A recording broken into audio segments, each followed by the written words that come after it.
How's everybody doing out there? Welcome to Executive Insight. Today we're going to be telling you how to unlock your sales superpower. We're learning how to sell authentically and turn leads into long-term relationships. I'm your host, Joe Nelson, the founder of VaseTime, as well as the owner of VaseTime Foundation, alongside my amazing co-host. Hey y'all, I am Marie Rose, CEO of Rosebud Studios and founder of Rose Petals to Success. So we're going to jump right into it. What's one personal trait you believe can become your sales superpower, and how do you begin refining it into a repeatable skill? Being relatable. Remembering that you're not just trying to sell the product, but you want to get to know the person. So a skill or superpower would be listening. Being able to listen, which in sales, we're so busy thinking in our head about what we're selling and the pitch we're using, but instead turning it off and listening to the person that's talking to you and relate your product to that person of what they're saying. So giving someone the opportunity to tell you about themselves and then incorporate your product into that. Okay, I'll double on that one. I'll try to add to it if anything. Be honest with yourself. Understand what your strength is. I just say just be honest with yourself. Understand what your actual strength is and play to that. Yeah. If you can gain the knowledge, speak confidently, if you can relate to the person, listen to the person, do all those things that make you you and bring that to your sales table, that'll make you a better salesperson, and it makes the conversation natural. It's not like you said, you're listening, so it's not like you're just selling somebody something for the sake of selling somebody something, but you're actually having a conversation, and you'll have less returns that way. You'll have less people with buyer's remorse, because you actually heard their wants, their needs, and you're addressing their needs based off of what you heard, and you can address it that way. So that's what I said, I'll add to it from that perspective, but that was a good one. Where do you see most new business owners leave money on the table even when the opportunity is right in front of them? In today's field, I see a lot of people right now, they chase likes. Yes. They're all chasing likes. Nobody's really going after the sale. Nobody's asking for it. Nobody's closing the deal. Everybody likes to be appearing to have the money, appearing to have the deals, appearing to have they're clickbaiting. They want the likes. They want this person. They want this person. I got X number of followers. If you have over 1,000 followers, but you can't make 2 sales, something's wrong if you're in business. How does that math even equate? So a lot of times in today's world, everybody's like, I have to get 1,000 followers. I have to get 1 million followers. But it's like, what are you going? Are you in business to make followers, or you're in business to make money? You go get the sneakers when you're at our locker. They let you try it on. They let you play with it. Like, you're taking the pictures, you're test walking. All right, cool. Should I get that in a size 9 for you? That's asking for it. No one asks for the sale anymore. Yeah, the follow-up. There we go. Yes. So mine is the follow-up. People do not follow up. They will reach out, or someone will reach out to them. They'll give them the information, and then they be like, well, if they want the service, they'll reach out to me. Right. No, you have to go after your money. Yeah. It's not that, okay, well, this person reached out to me, but it's their responsibility to reach out to me to get the service. No, it's your responsibility to follow up. And so many times I've got sales just from sending a message, because the person might have lost my phone number, or it just wasn't on their mind. They got sidetracked. How many times do we get sidetracked, and then you know that you have an event coming up, or you know that you have to get this done, and now you had a deadline to do it, but it slipped your mind, and the person calls you and you're like, you know what, I do need it done ASAP. So following up and not expecting the customer to come to you.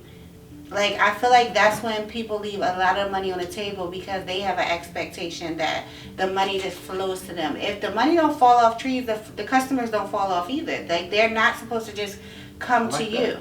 So you have to follow up with your customers. Question number 3 is for our established business owners, those of you who are 5 years in business, scaling, reinventing yourself. Question is, where are you currently relying too much on reputation instead of actively sharpening your sales edge? Going into familiar rooms, not branching out into different areas to have people discover your business. Circling the same room, circling the same circle of friends, only depending on the groups that you're currently involved in to sell for you, instead of reaching out and refreshing your circle, refreshing the rooms that you're in, still experiencing new spaces. I thought once I won the awards, I thought it would just come pouring in. I thought all right, here, It says I'm the best at what I'm doing. Yeah. It says so I'm. when you say that people are gonna run, I thought people were going to be like flooding. Like I was sitting back for a little bit. Like, oh man, this is it. I've done everything. I've done everything I was supposed to do. I put the systems in place. Everything was good. And when that floodgate didn't open, I was like, whoa, let me get back to knocking on some doors and getting back, like you said, going back in those unfamiliar rooms and doing what I've done to this point to get to this far. And I like that feeling of being in those rooms because it to me, every time you have a conversation, it sharpens your skills. Mm-hmm. Every new person brings something different out of you. Like every interaction is, the newer the person, the less I know the person, the more excited I get about it because it's like, wow, I'm going to learn something different or new from this person.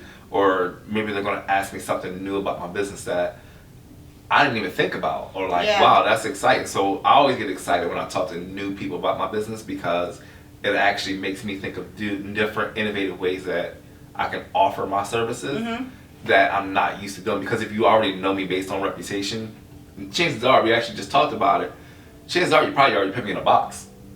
Oh, I know when I go to Jamaica, I call him for this and he does this, so I only need him for that. And it's like, well, I had somebody the other day was like, I didn't know you guys did trees too.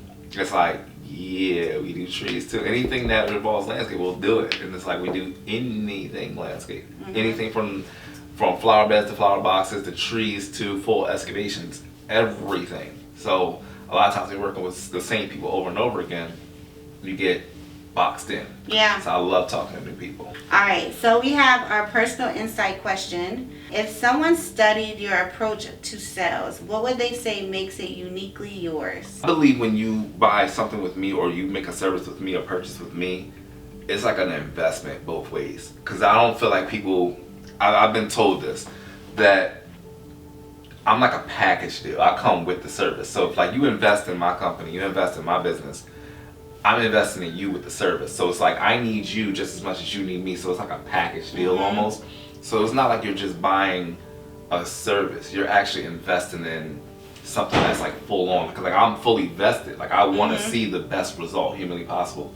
I want to know about your family. I want to know about your kids. Do you have pets? Do you not have pets? So I'm like invested to that extreme to the point where it's like, not only is it just, I'm not looking at it like a one-time purchase as much as it is an investment, because even if we're talking about properties now. So, and I even did that when I was working in retail. Like I would always find out the story behind the story to understand which different ways can you utilize this service or product the most. How can you fully how can you maximize this product? Because like, nothing worse than like buying a pair of sneakers and you buy the sneakers but you only wear them once. So it's like, where are you going? You're going to, okay, well listen, you can, not only can you wear it to the dance or the ball, when you take the thing out, you can also, it's comfortable, you can walk around with it too on the beach. And then when you go from the beach, you can still walk down the street with it and your feet won't hurt. So I would try to find out like what all are you doing, and I'll be like fully invested into the person.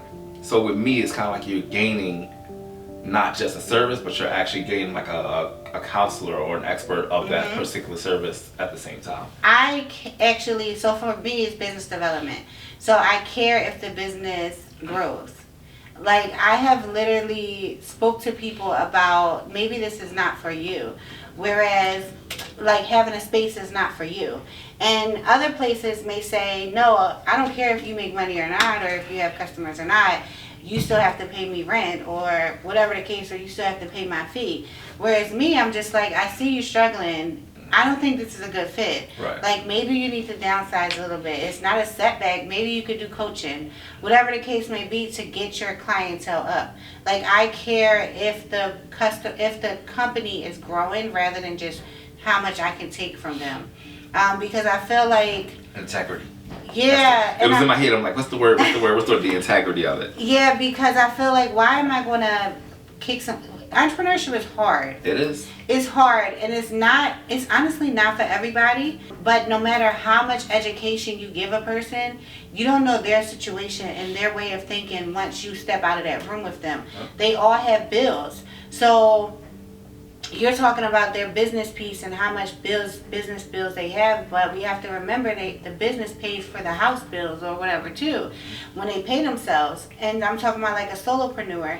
So looking at that whole picture when I'm working in my business makes me uniquely different, because I'm not just out here to book space or book coaching clients and just take their money. No, I really want it to be a successful experience for that person. Sounds like we both like to we both take that investment Yes. standpoint. So I think when you purchase with either one of us or I think both our sales superpower, if that's safe to say, is the investment, that we are invested in the people that we're actually working with, and not just being wanting like, here, I just want your money. It's not the money at the while kind of becomes like it's the sales. I genuinely care to see it through. And you want to see people's companies grow and do well and earn those figures. It kind of like that actually means more than the sell itself. So I think that was we crushed that. I don't know if y'all was locking in, but we shot through that kind of easy. I feel like we need couple more questions or something. All the information that we provide you seems relatable to your business. We want to make sure that it is exactly going to help you. So I highly suggest that you book a consultation with either Gervais or myself so that we can make sure the information we give you is tailored directly to your business. So be sure to tune in next week when we talk about something that I think is pretty cool: time, energy, and focus. Oh, awesome. The new currency of growth.